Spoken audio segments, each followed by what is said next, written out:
Even jihadist movements have to worry about politics, and that includes ISIS and Al-Qaeda. Shown here is Harith al-Nadari, a senior Sharia law official within Al-Qaeda's Yemen-based offshoot AQAP.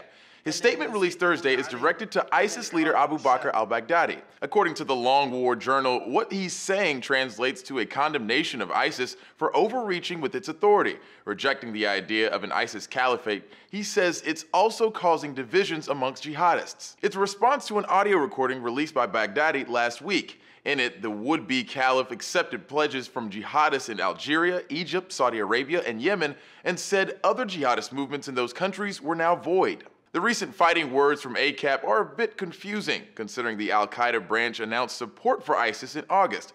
But according to one fighter, that support was only for its fight against the West, not for its killing of other Muslims. That hesitant support of ISIS may be in part because AQAP's leader is Al-Qaeda's second-in-command, and Al-Qaeda renounced all ties to ISIS in February. But now with Baghdadi trying to assume control over jihadists in Yemen, he's forced AQAP to more publicly side with its parent organization. CNN notes this could prove to be problematic for AQAP, increasing the likelihood of splinter groups who support ISIS forming with AQAP.